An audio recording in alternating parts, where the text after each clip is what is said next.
Assalamualaikum warahmatullahi wabarakatuh.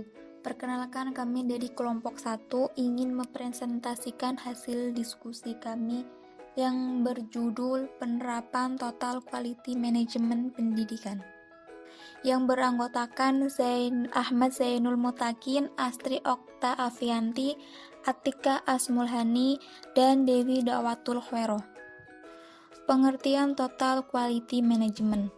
Total quality adalah total filosofi suatu paradigma total tentang perbaikan kontinu dalam 4 dimensi, yaitu pertama, pengembangan perorangan dan profesional, yang kedua, hubungan interprofesional, ketiga, efektivitas manajerial, yang terakhir, produktivitas organisasi. Total Quality Management merupakan suatu pendekatan dalam menjalankan usaha yang berusaha untuk memaksimalkan daya asing organisasi melalui perbaikan terus-menerus dalam produk, jasa, manusia, proses, dan lingkungan. Ada beberapa elemen bahwa sesuatu dikatakan berkualitas, yakni pertama, kualitas meliputi usaha memenuhi atau melebihi harapan pelanggan. Kedua, kualitas mencangkup produk, jasa, manusia, proses, dan lingkungan. Ketiga, kualitas merupakan kondisi yang selalu berubah atau apa yang dianggap berkualitas saat ini mungkin dianggap kurang berkualitas pada saat yang lain.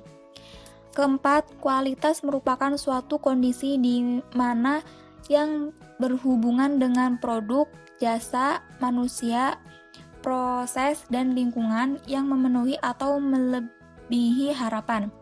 Yang kelima, teori-teori yang digunakan dalam Total Quality Management.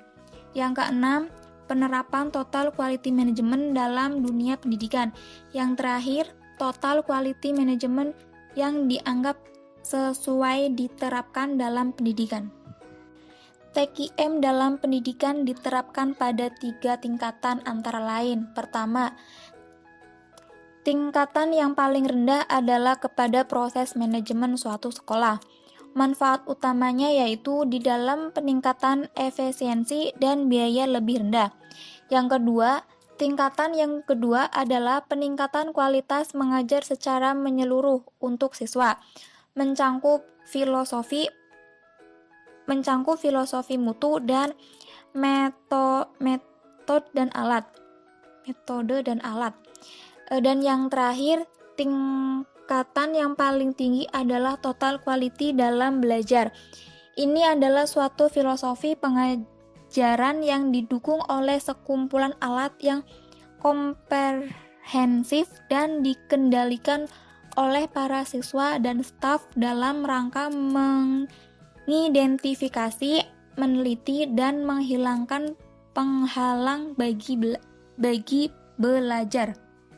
Tujuan manajemen mutu pendidikan. Yang pertama, untuk memelihara dan meningkatkan kualitas secara berkelanjutan atau sustainable yang dijalankan secara sistematik untuk memenuhi kebutuhan stakeholder.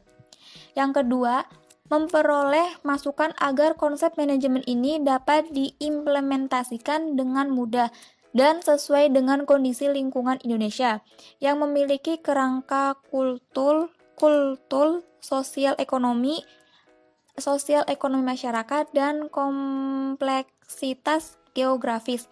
Dan yang terakhir ada menggalang kesadaran bahwa peningkatan mutu. Ada 4 alasan utama dalam adopsi TQM di lembaga pendidikan. Yang pertama, para pendidik harus bertanggung jawab terhadap tugas dan fungsi mereka, karena para pendidik merupakan faktor utama bagi peningkatan sekolah. Yang kedua, pendidikan membutuhkan proses pemecahan masalah yang peka dan fokus pada identifikasi dan penyelesaian penyebab utama yang menimbulkan masalah tersebut. Yang ketiga, organisasi sekolah harus menjadi model organisasi belajar semua organisasi. Dan yang terakhir, meliputi integrasi TKM di lembaga pendidikan, masyarakat dapat menemukan mengapa sistem pendidikan yang ada saat ini tidak berjalan dengan baik. Sekian presentasi dari kelompok kami. Bila ada kata-kata yang kurang berkenan, mohon maaf. Assalamualaikum warahmatullahi wabarakatuh.